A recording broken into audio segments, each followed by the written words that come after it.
Hello students, let me welcome you all this very important year for standard 12. It is pleasure to hand over this new syllabus textbook English Yuvak Bharati for standard 12.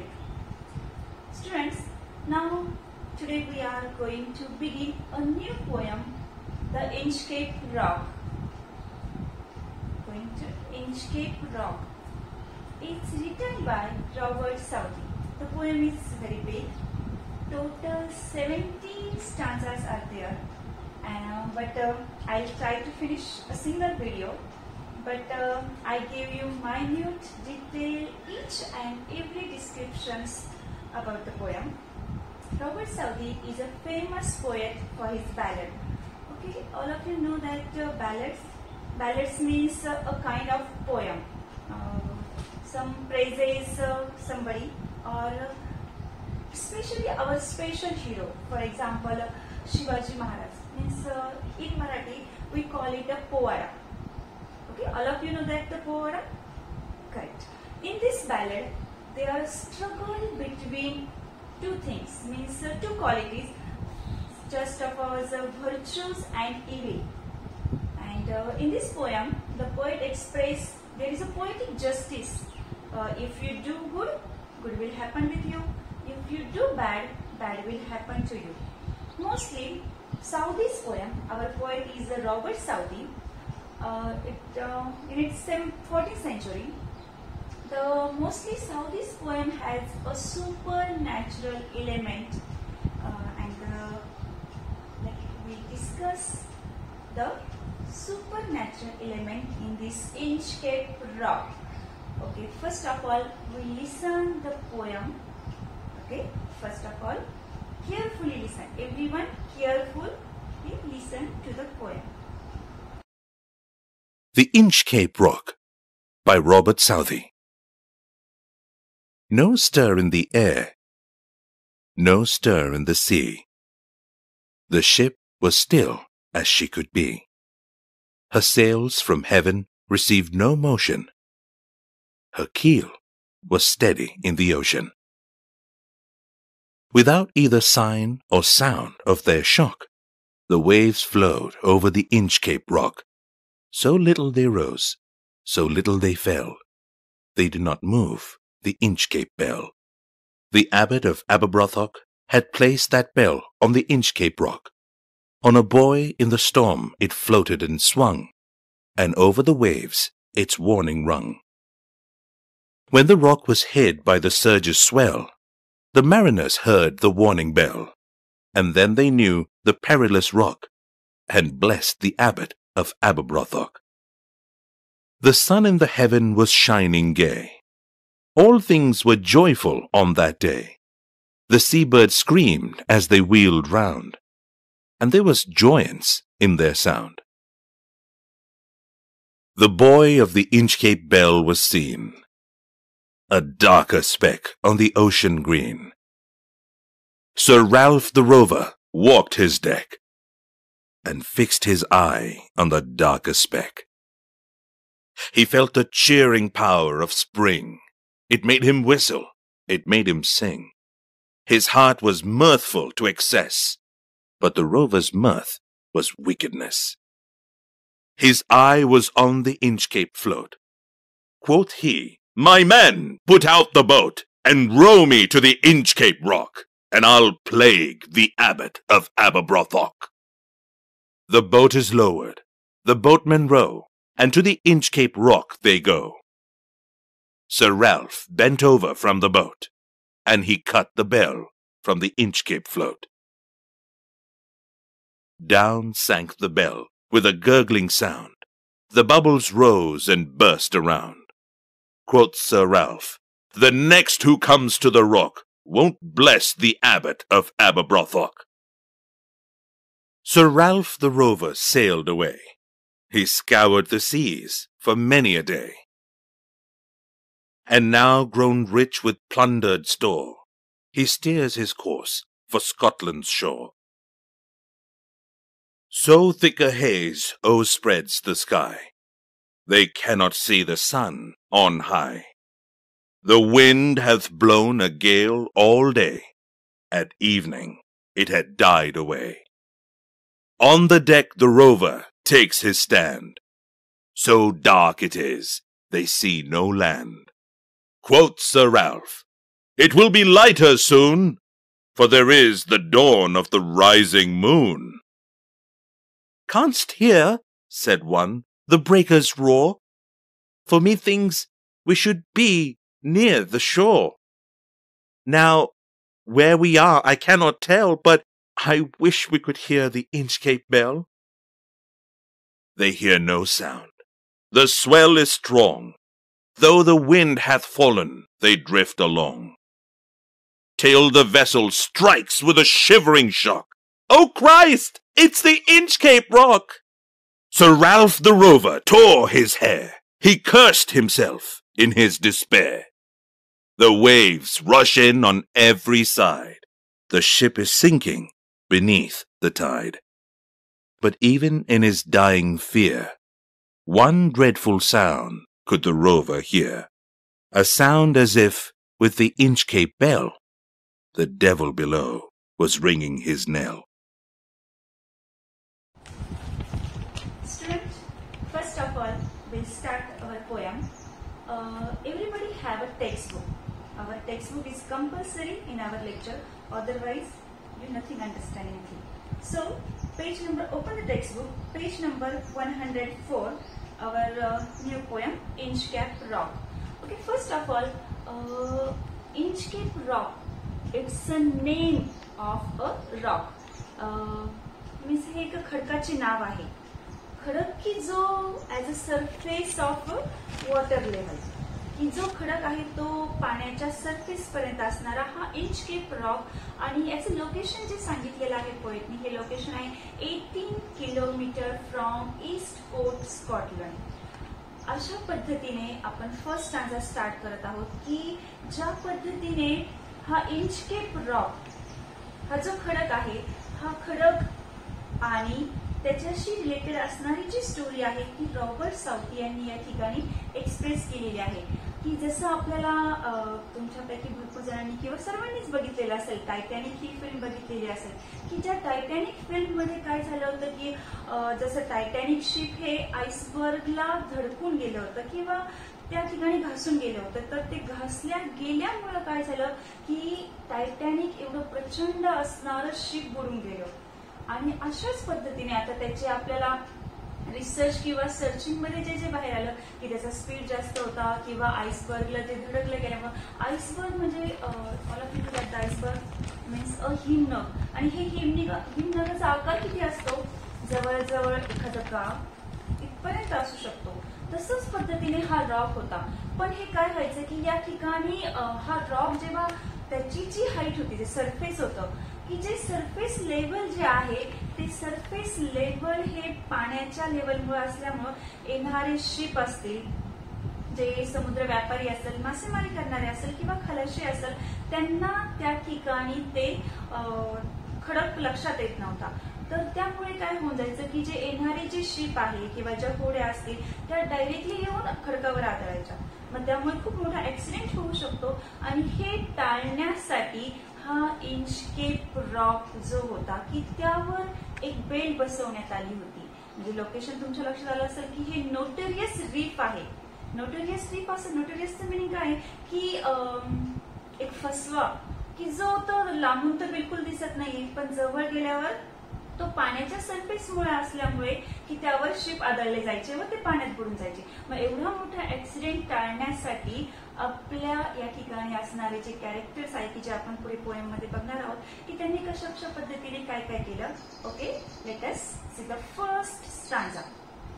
Now first स्टांजामध्ये काय explanation केलेलं आहे बघा की अथांग पसरलेला असा समुद्र आहे, त्यात एक होडी आहे, वारा नाही, अतिशय शांत असं कोणत्याही प्रकारची समुद्रामध्ये हालचाल नाही, शिप खूप स्थिर आहे. आणि जे जुन्या काळी बघा 14th सेंचुरी मधली ही स्टोरी आहे. मग त्या काळामध्ये होड्यांना किंवा शिपला ज्या पद्धतीने शिडा असायची, इथे उल्लेख केलेला आहे बघा स्टिअर, की ज्या पद्धतीने शिडे असायचे की ज्यामध्ये हवा शिरल्यावर जहाजाला किंवा होडीला गती मिळायची. तशी थोडी सुद्धा इथे हेवन वर्ड यूज केलेला आहे पोएटनी, पण ऍक्च्युली आपल्याला हेवनचं मिनिंग स्वर्ग असं नाही घ्यायचा, तर इथे आकाश घ्यायचं. म्हणजे आकाशामध्ये थोडी हालचाल नाही की त्या ठिकाणी हवा येईल आणि त्या शिपला गती मिळेल, असं काहीच नाही. आणि एक न्यू वर्ड यूज केलेला आहे कील, KEEL, की होडीचा जो आतला भाग आहे की जो पाण्यामध्ये असतो त्या भागाचा उल्लेख केलाय. की जे न्यू वर्ड्स आहेत ते तुम्ही नोट डाऊन करायचा, की जे तुम्हाला न्यू वाटतात किंवा डिफरंट वाटतात. ओके, नवीन सेकंड स्टँजा. अशा पद्धतीने आपण बघितलं की फर्स्ट स्टँजामध्ये एकदम स्थिर वातावरण आहे समुद्रामधलं. आता सेकंड स्टँजामध्ये look at the textbook. Second stanza, सर्व काही शांत आहे. आणि असं सर्व काही शांत असताना इंचकेप रॉकवर एक बेल बसवलेली आहे. हे आता ती बेल का बसवलेली आहे की इंचकेप रॉक जसं पाणी वरून जाते, म्हणजे जसं स्मॉल स्पीड ब्रेकर असतं बघा, आपली गाडी थोडीशी व्हायब्रेट होती, अशा पद्धतीने त्यावरून पाणी थोडंसं व्हायब्रेशन होत आहे. एवढंच पाणी आहे, पण तरीही दूरवर येणाऱ्या शिपच्या ते लक्षात येत नाही की तो इंचकेप रॉक आहे. मग या ठिकाणी बघा आता की थर्ड स्टँजामध्ये आपल्याला पोएटनी सांगितले, थर्ड स्टँजामध्ये एक न्यू कॅरेक्टरची एंट्री आहे जी आहे abbot of Aberbrothok. Abbot means ही एक डिग्री आहे त्यांची, की त्यांच्या लक्षात आल्यावर की या ठिकाणी काय होत आहे की खूप शिप येत आहे, ते त्या ठिकाणी येऊन त्या रॉकवरती धडकले जात आहे, पाण्यात बुडत आहे, खलाशी असेल, मासेमारी करणारे असेल किंवा समुद्र व्यापारी असेल, मग अशांचे हजारो लोकांचे प्राण त्या खडकावर आदळून जात आहे. त्यामुळं खडकावर शिप आदळू नये म्हणून हे एबॉट ऑफ एबरब्रॉथक यांनी या ठिकाणी एक इंचकेप बेल बसवलेली आहे. नाव look at the page number 105. Look at the page number 105. Next, fourth stanza. Here is using one word, blessed. Blessed हे 14th century मधला वर्ड आहे, 14th century मधला वर्ड आहे आणि त्या ठिकाणी याचं मिनिंग ब्लेस घ्यायचं, म्हणजे की प्रेझिंग किंवा ब्लेसिंग्स, ब्लेसिंग्स देणे. आणि अशा पद्धतीने एबॉट ऑफ एबरब्रॉथक यांनी त्या इंचकेप रॉकवर जी बेल बसवलेली आहे त्या बेलचा आवाज खूप दूरवर येत होता. मग त्यामुळे काय होत होतं की येणारे जे खलाशी असतील किंवा जे समुद्र व्यापारी असेल किंवा मासेमारी करणारे असेल की यांना दूर पाण्याच्या लाटा जेव्हा खडकावर यायच्या तर त्या ठिकाणी जी बेल बसवण्याचा उद्देशच एक होता तो की फ्लोटिंग ऑब्जेक्ट, असं ऑब्जेक्ट बसवलं गेलं की ते फ्लोटिंग आहे, म्हणजे लाटा आल्यानंतर किंवा वादळ सुटल्यानंतर की तो जर खडकावरून पाणी जात असेल आणि खडक दिसत नसेल तर ते फ्लोटिंग ऑब्जेक्ट जे आहे की ते पाण्यावर तरंगणार आहे. आणि त्या ऑब्जेक्टचा यूज करून एबॉट ऑफ एबरब्रॉथक यांनी त्या ठिकाणी एक बेल बसवली का दूरपर्यंत तो आवाज आपल्या खलाशांना किंवा जे शिपवर असणार आहे त्यांना तो आवाज येत होता. आणि ह्या आवाजामुळे त्यांना समजायचं की समोर काय आहे, इंचकेप रॉक आहे आणि ते आपलं जहाज किंवा आपलं जे शिप असेल, होडी असेल, काय असेल ते साईडने काढून घेत असेल आणि त्यामुळे होणारं खूप मोठा ऍक्सिडेंट किंवा त्यांचे प्राण वाचले जायचे. यामुळे ते काय करायचे, ऑब्विसली एबॉट ऑफ एबरब्रॉथकला ब्लेसिंग्स करायचे किंवा सेइंग अ थँक्यू. आता कुणीही प्राण वाचवल्यानंतर थँक्यू तर म्हटलं जातं ना. Okay, now let's see stanza number 5. Okay, या ठिकाणी एक नवीन कॅरेक्टरची एंट्री बघा, sir Ralph the Rover. Okay, is a pirate. Pirate means बघा तुम्ही ऐकलेलं असेल हा वर्ड, समंदर के लुटारे. आणि पायरेट जो हा एक विलन टाइप कॅरेक्टर आहे, तो आपल्या शिपवरती किंवा आपल्या होडीवरती डेकवर उभा आहे आणि दूर अंतरावर बघतो आहे. तो काय बघत आहे, वातावरण अतिशय शांत आहे. सपोज आपणही समुद्रामध्ये प्रवास करत असेल तर डेस्कवरती इतकं सुंदर वातावरण आहे, अशा वातावरणाचा तो आनंद घेत आहे की आजूबाजूनी पक्षीही फिरक्या मारत आहे. आणि हे पक्षी फिरक्या मारत असताना ते जवळजवळ सपोज कुठे आलेला आहे, इंचकेप रॉक जवळ. आणि त्याला दूर अंतरावरती इंचकेप बेल दिसते. तो आपल्या बरोबर असणाऱ्या इतर खलाशांना किंवा कॅप्टनला विचारतो की तो कसला डॉट आहे, त्यावर त्यांना कळतं की ती इंचकेप बेल आहे. Now let us see the sixth stanza. The Inchcape रॉकच्या जवळ आल्यानंतर आकाश अतिशय निरभ्र आहे, सूर्यप्रकाश एकदम प्रखर आहे, खूप चांगलं वातावरण आहे. आणि तो रॅल्फ रोवर आहे, सर रॅल्फ रोवर हा अतिशय आनंदी, खूप हॅपी असतो. ऍक्च्युली मध्ये उल्लेख केलाय 6 नंबरमध्ये, मर्थ वॉज विकेंडनेस, म्हणजे त्याचा आनंद कसा आहे, इन बॅड थिंग्स, म्हणजे काहीतरी कुकर्म करण्यामध्ये. मी जसं तुम्हाला म्हटलं ना की समंदर के लुटारे असं शब्द आहे त्यांच्यासाठी तो. आणि here is a second character. ती सेकंड कॅरेक्टरची जी एंट्री आहे, आपण फर्स्ट कॅरेक्टर बघितलं एबॉट ऑफ एबरब्राउथ, की हे जे कोण आहे ऍज अ हिरो, की त्यांनी चांगलं काम केलं त्यामुळे त्यांना ब्लेसिंग्स मिळते. इतरांसाठी ते लाईट हाऊस होऊन गेले की ज्यांनी इंचकेप बेल बसवली. आणि अशा पद्धतीने काय झालेलं आहे की हे विलन कसे आहे हे आपण बघूया next stanza number 7-8. Now in stanza number, look at carefully stanza number 8. आता आपण बघितलं बघा एवढ्या 7 स्टँजा मध्ये की ती शिप आता काय होते बघा इंचकेप रॉक वरती ते आलेले आहे, जवळजवळ आले. त्यानंतर तो सर राल्फ रोवर काय म्हटले बघा त्याच्या कॅप्टनला किंवा इतर खलाशांना की चला त्या रॉककडे, त्या बेलकडे घेऊन चला, त्या बेलकडे घेऊन चला. आणि त्यांनी त्यांची शिप पुढे नेली, त्या बेलकडे नेली. त्या शिप त्या बेलकडे नेल्यानंतर त्याच्या हातात असणारी जी मोठी तलवार होती त्याने तलवारीने धाड दिशी ती बेल कापून टाकली. धाड धाड आवाज आला, ते बेल कापली. ती बेल बुडबुडे बुडबुडे घेत काय झाली समुद्राच्या तळाशी जाऊन गेली. आणि अशामुळं त्याच्या त्या आवाज जो मोठा झाला त्या आवाजामध्ये याचाही आवाज मोठा झाला, सर राल्फ रोवरचा. कशामुळे आवाज मोठा झाला? कारण बेल तोडली, काहीतरी विध्वंसक काम केलं. विलन आहे ना, विध्वंसक काम केल्यामुळे आनंदही मिळाला, त्याचाही हसण्याचा आवाज झाला आणि बेल फोडण्याचाही आनंद झाला. म्हणजे अशा पद्धतीने तिथून जाणाऱ्या लोकांना आता बेल दिसणार नाही, कोणी एबॉट ऑफ एबरब्राउथला ब्लेसिंग्स करणार नाही, प्रेझिंग करणार नाही. आणि अशा पद्धतीने त्या ठिकाणावरून ते निघून जातात. आणि जवळजवळ पुढे गेल्यानंतर म्हणजे काही दिवसानंतर सपोज त्याचं जे आता समंदर गेलो काय पायरेट आहे, राल्फ रोवर हे पायरेट आहे. आणि पुढे काही दिवसानंतर भरपूर शिप्स लुटून झाले आणि अशा वेळेस खूप संपत्तीही कलेक्ट झालेली असेल. मग त्याला आता परतायचं आहे. परतायचं कुठे तर स्कॉटलंडला. मग असं परतीच्या प्रवासावरती निघाल्यावरती अतिशय शांत वातावरण असताना शिपही व्यवस्थित चालू असते. आणि अशा वेळेस थोड्याच ठिकाणी म्हणजे स्कॉटलंडच्या जवळपासच ते गेलेले असेल तर थोड्याच वेळामध्ये काय झालं, एव्हरीवेअर इज अ मिस्ट. काय झालेलं आहे, आकाश हे पूर्ण धुक्याने भरून गेलेलं आहे, वादळ सुटलेलं आहे आणि दिवसभर वादळ चालू आहे. आणि ह्या वादळामध्ये त्यांचं शिप हेलकावे खात आहे. हेलकावे खाता खाता काय झालेलं आहे, रात्र झालेली आहे. रात्र होता होता या ठिकाणी एक कोथ वर्ड यूज केलं, मीन्स सेट, की अजूनही ते जहाज दिशाहीन झालेले आहे आणि हे शिप काय झालेलं आहे ऍक्च्युली भरकटलेलं आहे. नाव द नेक्स्ट स्टँजा नंबर 13 वरती.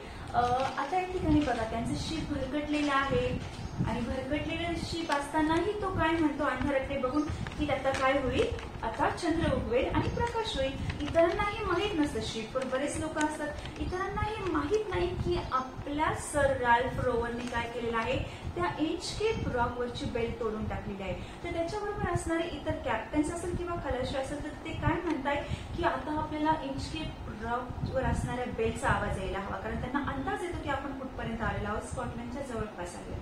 म्हणजे ती बेल जी इंचकेप रॉक हे 18 kilometre away from the Scotland. आणि असं असताना थोड्याच वेळेस त्या बेलच्या आवाजाच्या प्रतीक्षेत असताना त्यांना आवाज दुसराच येतो, थाट थाट थाट. आवाज कसला येत आहे की त्यांचं जे शिप आहे ऍक्च्युली ते शिप इंचकेप रॉक वरती आदळत किंवा घासत जात आहे हे त्यांच्या लक्षात येतं. आवाज बेलचा नाही तर आवाज कसला आला, त्या खडकावर आदळल्याचा आवाज आला. आणि कारण काय झालेलं आहे, कॅप्टन लगेच असं म्हणतो, ओ नो, काय झालेलं आहे का इंचकेप रॅकवर त्यांचं शिप आदळलेलं आहे. हे ऐकताच सर रॅल्फ रोवर काय होऊन जातात, ऑब्विसली ज्यांनी जे कुकर्म केलेलं आहे, जी बेल तोडून टाकलेली आहे ती कशासाठी होती, लोकांचे प्राण वाचवण्यासाठी होती. आणि आज काय झालेलं आहे, ज्यांनी ती बेल तोडली तेच त्या रॉकवर जाऊन आदळले आणि ते आदळल्यामुळे काय झालं की त्यांचं शिप त्या ठिकाणी जोरदारपणे आदळतं आणि आदळल्यामुळे सगळ्या बाजूंनी शिपमध्ये पाणी शिरतं. सपोज आपल्या समोर लगेच टायटॅनिकचा प्रसंग आला असेल की त्या टायटॅनिक शिपमध्ये कशा पद्धतीने प्रत्येक कंपार्टमेंटमध्ये पाणी शिरत जातं, अशा पद्धतीने ते जहाज कसं ब्रेक होऊन जातं. किती हजारो लोकांचे मृत्यू झालेले आहेत, इव्हन तर बर्फामध्ये कुठून लोक मृत्युमुखी पडले, आपल्याला तो सीन लगेच समजतो. अशाच पद्धतीने त्यांची किंमत होऊ लागली की त्या ठिकाणी सगळ्या बाजूनी पाणी शिरायला लागतं. आणि बघा त्याची कंडिशन काय असेल, आता आपण तोडलेली बेल होती, आपण आदळलो आणि ते काय होऊ लागले, त्या पाण्यामध्ये डुबून जाऊ लागले. सगळ्या बाजूनी शिप पाण्यामध्ये आहे आणि समोर मृत्यू दिसत आहे. आणि अशाच पद्धतीने त्याला एक साऊंड ऐकायला येऊ लागतो. कुणाला? सर रॅल्फ रोवरला. तर त्याला असं वाटतं ती बेल त्याला सुनावते. Something is a super natural power. ती बेल नसून तर ते काय आहे? एक मृत्यूला सामोरे जाणारं सिग्नल साऊंड आहे. आणि अशा पद्धतीने बघा जो आपल्याला मेसेज आहे, if we will do a bad things, bad will happen with us. अशाच पद्धतीने तो जे वाईट काम करतो त्याला त्याच्या वाईट कामाचं वाईट फळ मिळतं. Okay, I hope all of you understand the poem. Okay, next lecture we will the appreciation about this poem. Okay, thank you.